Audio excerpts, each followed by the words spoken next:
Civ Pro, man. It's a lot. Let's get it. The main Civ Pro topics, well, they're pretty easy, so let's talk about them and when we might see each. Jurisdictions first, subject matter personal, supplemental. Then we've got to ensure that we've got a proper venue. There's eerie, doctrine, pleadings, discovery, trial, and preclusion. It all seems quite confusing, but it's all just a mean illusion. We got jurisdiction next. Let's talk about subject matter, federal question, and diversity. Subject matter jurisdiction is the threshold question. It determines if a court has proper discretion. Unlike PJ, this type cannot be waived, and this sort of jurisdiction can be objected to at any litigation stage. Each state is golden to hear all types of cases, but federal subject matter jurisdiction requires specifics. And without it, well, these elements, they're absent. Federal question jurisdiction is easy. If the claim arises under a constitutional authority, then as long as the plaintiff's complaint is well pleaded, the federal court can put that claim to bed.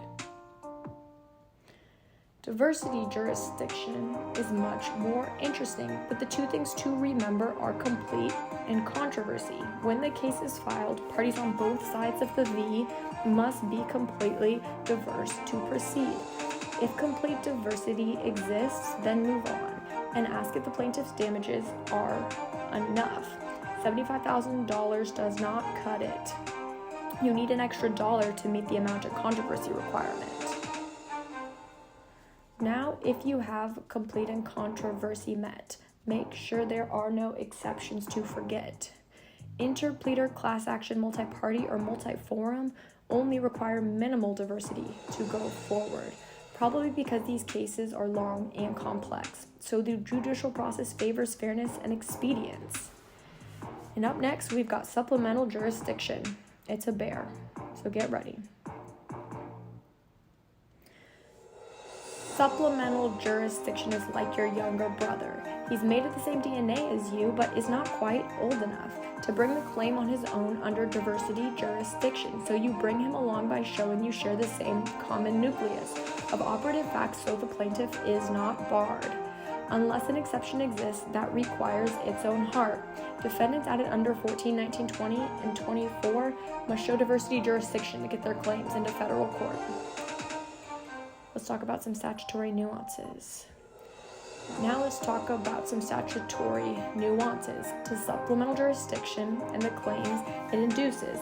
Supplemental claims brought by the defendant are allowed if they satisfy the common nucleus of operative facts test. Supplemental claims made by plaintiff are stricter. They are only allowed against a single defendant who is not added by joinder. We got some counterclaims and cross-claims. But whenever defendant says, hey, plaintiff isn't all that innocent, she can bring a counterclaim, acting as a defendant. When the claim arises from the same occurrence or transaction, it's allowed because it's compulsory and the defendant is the one acting. But when the defendant counterclaims for things completely unrelated, or the plaintiff adds a compulsory counterclaim in, then full diversity jurisdiction, well, it must be shown, or the claim gets thrown out because it violates the rules.